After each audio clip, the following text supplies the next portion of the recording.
All right, guys, just got done doing some pause box squats. Here is our first exercise of the day.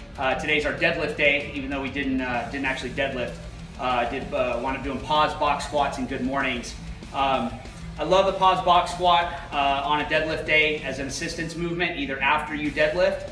You can do them after you deadlift, you can do them after you do stiff-legged deadlifts, or you can do them in place of the deadlifts. I really like them as a movement that helps the deadlift. One, because of the fact that you have to pause for a minute, and you have to break that stretch reflex and then break the weight off of the box kind of from a dead stop in a way that you do a deadlift. And also, more so actually than that, is because of the fact that the box squat is unique in that it allows you to sit back, way back into your squat further than you would on a regular squat, and further than you would even on like a pin squat or a pause squat. You can get those shins nearly vertical, and a lot of times, most of the time, you'll see on my video, the barbell winds up tracking just behind the middle of the foot a little bit. And so that's why you'll see when you hit the box, there's a little bit of a rock back and then a little bit of a rock forward. So you don't want to exaggerate that too much. The old rocking box squat that guys used to do where they would sit way back and then really get a lot of momentum and come forward. I don't think that that's particularly effective, and I don't think it's particularly safe.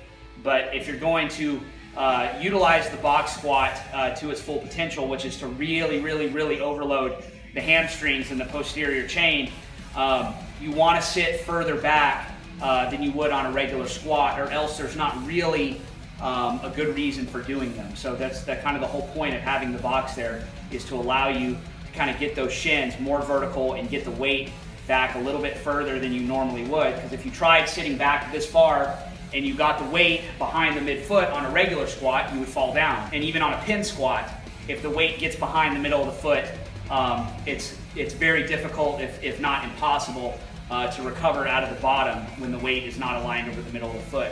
But the box squat is unique, and so that's why we would want to incorporate it in our routine.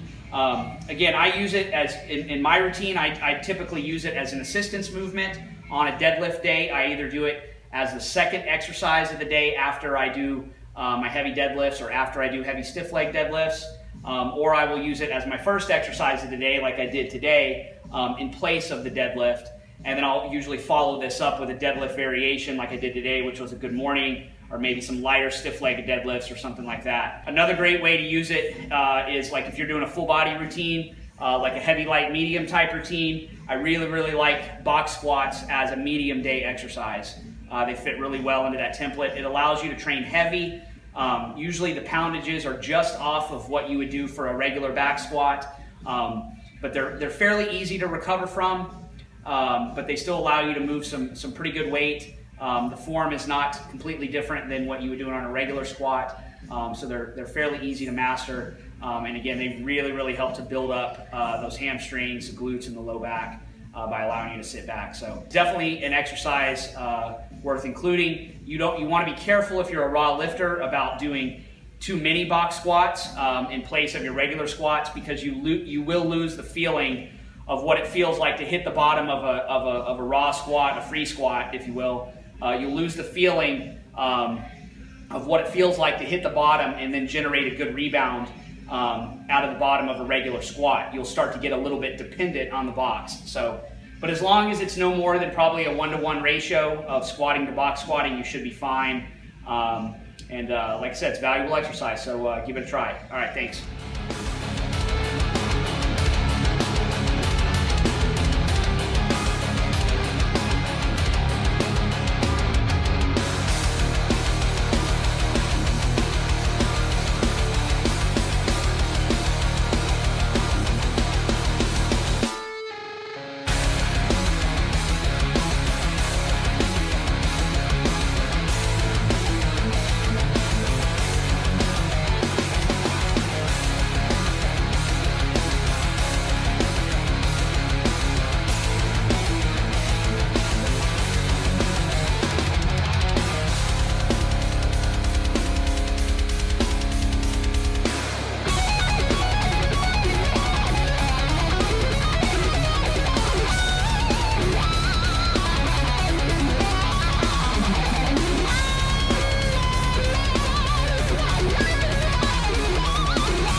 so just got done with the lower body workout for today. This was the second lower body workout of the week. So usually I have, in my routine, I have two different lower body workouts that I do. One is more kind of squat oriented and one is a little bit more deadlift oriented. But usually I wind up doing a combination of both in both workouts. So usually I do some sort of squat variation and deadlift variation in each workout. So, and I usually train lower body 1 or 2 days a week. Mainly just depends on how my schedule falls. I pretty much have 5 workouts right now that I rotate through. And it just depends on my workload at the gym with clients. Sometimes I get all 5 in 1 week. Sometimes I only get 2 or 3, and I just go through the 5 workouts kind of as I go. I try to get as many in per week as possible. So, so like I said, sometimes I train lower body once a week. Sometimes it's twice a week. This was the second one. Today's Wednesday. We did a bunch of front squats on Sunday, and so had a couple days off. So felt still pretty sore actually today from the front squats, but dissipated pretty quick with the warm-up sets.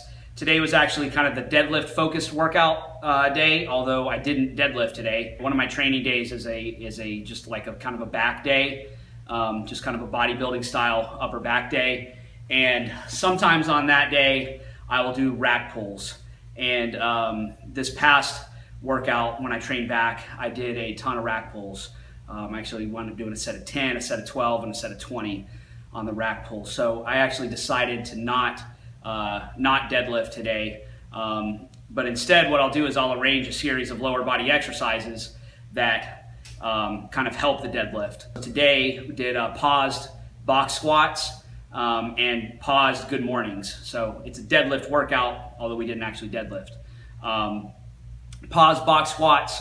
I wasn't exactly sure how that was going to go. I think last time I did them, I was about 20 pounds heavier than I am now. I was down to 201 today on the scale, so quite a bit lighter than the last time that I did a paused box squat. And like I said, I was still pretty sore from the front squats a few days ago, but actually wound up going really good. And I hit a nice, pretty smooth single at 500 off a paused box. So I was pretty happy with a 500-pound paused box squat at a body weight of 201. So the programming is working well right now, and the diet is working well. So following the single, I backed off to 385, which was a little bit over 75%, and did a set of 8 at 385. I had planned on sets across. I was going to do 3 sets of 8 at 385, and at that point the diet caught up with me, and the gas kind of went out of the tank a little bit. I could just kind of that subjective feeling of I'm kind of running on empty a little bit. So that single took a little bit more out of me than I thought it did. So I wound up doing descending sets instead. So I did a top set of 8 at 385, pulled a little weight off, 8 at 365, pulled a little weight off, 8 at 345. So sometimes you can get exactly what you planned on. Sometimes you just got to get the work in as close to it as you can. So that was one of those days today. I didn't have max strength on that higher rep work, being on lower carbs. So following the box squats, went over and did some good mornings on the cambered bar. Same deal on here. Did not feel strong on these. I kept the weight light, just at like 175, which is the cambered bar from Rogue is 85 pounds. So one plate on there makes it 175. So it's really light, but I was just trying to really focus on getting a good deep range of motion, stretching the hamstrings, and again working them through a full range of motion. So the weight wasn't really challenging, but I wasn't going to get anything heavy today anyway. So like I said, it's kind of just a check in the box type workout of I put in a little bit of work on the hamstring. So just got done with 3 sets there. Now we're going to do a little conditioning circuit. For conditioning, a lot of times after lower body, what I'll do is I'll just pick 3 exercises that kind of work the lower body. And it's just bullshit exercises. Standalone, these exercises are, not all that valuable, certainly not for a strength athlete. But what I like to do is just string them together in a circuit. And it just gives me a little bit of what I call just weight room conditioning. It's not as hard as pushing a prowler or running sprints or anything like that, but you can take 3 or 4 little exercises and string them together like that and keep the pace up with basically little to no rest between exercises. And it's a good little way to finish off of a workout. So you're getting a little bit of a conditioning effect. It's not overly hard. It's like 105 degrees outside right now. And I'm not man enough to go out and push the prowler right now. So I'm gonna do kind of some easy conditioning, and it's just, you know, you just feel like you're getting a little bit of work in on some of those smaller muscle groups that you wouldn't ordinarily train. So I think today what I'm gonna do is the 90-degree back extension for a little extra hamstring and low back work, and then probably do some weighted decline sit-ups and then some standing calf raises. I'll probably go through that circuit like 5 times, about 15 or 20 reps each, just as fast as I can, and just try to keep the heart rate up and get a little work on all those little small muscle groups. So, all right, guys, I'll talk to you later. I think up next is another shoulder tricep workout that we'll be hitting on Friday. So I'll talk to you then. Later.